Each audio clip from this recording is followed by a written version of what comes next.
नमस्कार मित्रांनो, आज मी आलो आहे नगर परिषद साकोली सेंदुरवापा नगर परिषद 2025।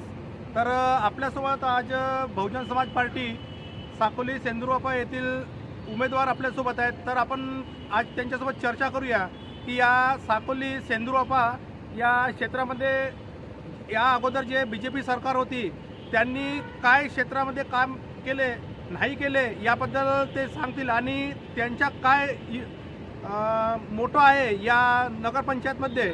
तर आपण आपल्यासोबत आहेत। आज तुम्ही साकोली सेंदुरवापा या नगर परिषदमध्ये तुम्ही रिंगणामध्ये उभे झालेले आहेत। तर सर्वप्रथम काकू तुमचं नाव काय आहे? माझं नाव सुलभा संदेश राऊत आहे आणि वार्ड क्रमांक 5 मध्ये मी उभी आहे।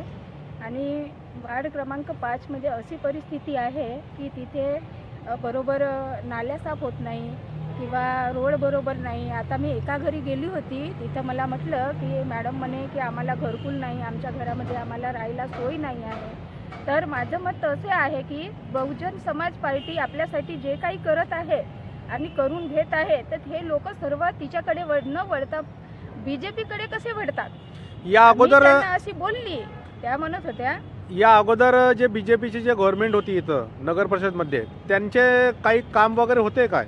त्यांचे काम होते, पण ते काही बीजेपी वाल्यांनी केलेले नाही आहेत। म्हणून त्या बोलत होत्या की म्हणत की आमच्याकडे घरकुल नाही आहे, काही नाही, राहायची सोय नाही आहे, आम्ही कसं राहतो, आम्ही 10 वेळा तिथं जातो नगर परिषदमध्ये काम करायसाठी, पण आमचे काम नाही होत आहे असे म्हणत होते ती। तर मला म्हणायचं आहे की हे बीजेपी जे आहे ते इतके निवडून आली 15 वर्ष झाले तरी पण हे गोरगरिबांचे काम नाही करत आहेत, म्हणजे काय करत आहे। तर माझं असं मत आहे की आता आम्ही जर बहुजन समाज पार्टीवाले जसे उभे आहोत, तर आम्हाला असं वाटते की आम्ही त्यांचं काम केलं पाहिजे, सगळ्यांसाठी त्यांच्या पाठीशी उभे राहिलो पाहिजे, असा माझा मत आहे। तुम्ही जर निवडणुकीमध्ये जर निवडून आले तर काय करणार तुम्ही? मी म्हणजे सर्वांसाठी, गोरगरिबांसाठी आधी काम करेन आणि गोरगरिबांच्याकडे जास्त लक्ष देईन, हेच माझे। महिलांसाठी काय उपाययोजना करणार आहात तुम्ही?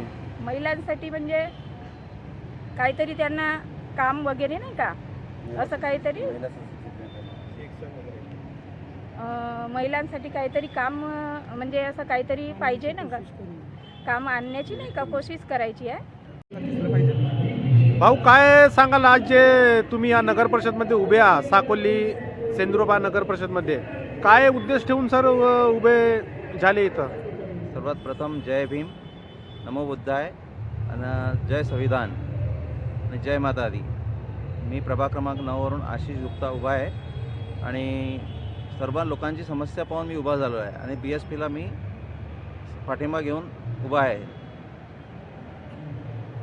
आणि मी प्रभागामध्ये खूप काम करणार आहे आणि परिवर्तन घडवून आणणार ही माझ्यात ताकद आहे। तर समाजाच्या लोकांनी आणि माझ्या सर्व लोकांनी साथ दिली, खूप काही करून दाखवायची ताकद आहे माझ्यात। एवढंच बोलून मी विषय संपवतो।